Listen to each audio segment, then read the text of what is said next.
Time now for the KSL In-Depth. Former NSA and CIA Director Michael Hayden has a few things to say about President Trump's claims of wiretapping. General Hayden joined us earlier this morning. You know, there for a moment, I think Mr. Trump forgot that he was president and that he could have picked up the phone and gotten an answer to his question. He could have said, hey, Comey and the acting director of national intelligence, get on an airplane, get down here. I'm going to talk to you before dinner, and we're going to straighten this out before I have my steak tonight.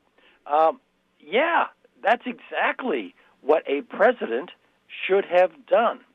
But instead of that, we put this, and let me be a bit critical, Amanda, this fact-free accusation into the Twitter sphere and let it behave in the way you knew it was going to behave and cause this great turmoil. It's frankly inexplicable if the president's main purpose was simply to know what did or didn't happen.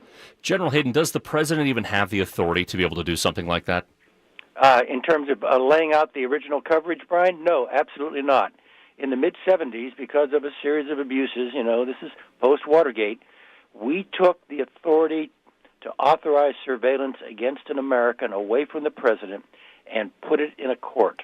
So the only way this can be done would be to have the FBI or NSA go to a federal judge and make a case that the American they want to target is either the agent of a foreign power or involved in a criminal enterprise, and they have to make the case to a standard of probable cause.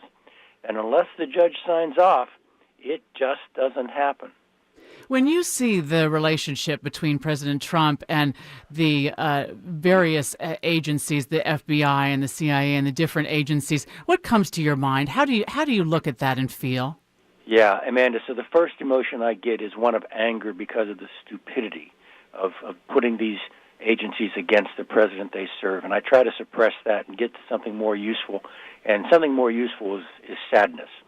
That for 45 days now, and frankly a little bit more than that in the transition, all right, we have worked very hard to create barriers between the new president, the legitimate president of the United States, and tens of thousands of Americans in the intelligence community whose only purpose in life is to serve him and make him wiser. I just want, look, Leon Panetta was my successor. And my first meeting with Leon, he's coming into CIA, one of the first things I told him, Amanda, was, Leon, you're inheriting the best staff in the American government. If you give them half a chance, they will, like they did for me, not let you fail. Somebody needs to give that speech to Donald Trump. That just seems like you guys are all on the same team, aren't you? Right, we are. And yet, what's really, really troubling, Brian, we're in day 45, we look chaotic, and we're still in the pregame warm-ups out there. The other team isn't on the field. We haven't been challenged yet by a foreign adversary. This chaos is all self-generated.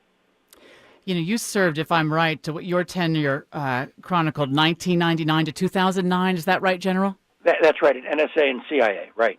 And I'm thinking, would you mind commenting, when President Trump was conducting that interview or taking part in that interview with Bill O'Reilly that was prior to the Super Bowl, and Bill O'Reilly was asking him about President Putin and saying, Putin's a killer.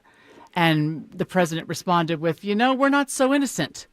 As a former director of CIA and in all of your various roles, what was your response to that particular comment? I was offended. Now, look, nation-states are nation-states. They have the responsibility to defend their citizens. They're forced from time to time to do harsh things. But to equate the American Republic with the Russian Federation in the conduct of security affairs is so far from the truth that it seems to beggar the imagination. We are a government of laws. We are governed by the rule of law. We do tough things. Hey, my book's called Playing to the Edge. But we do it within legal and policy guidance. We are not the code of personality that the Russian Federation is. Honor to speak with General Michael Hayden this morning on KSL News Radio.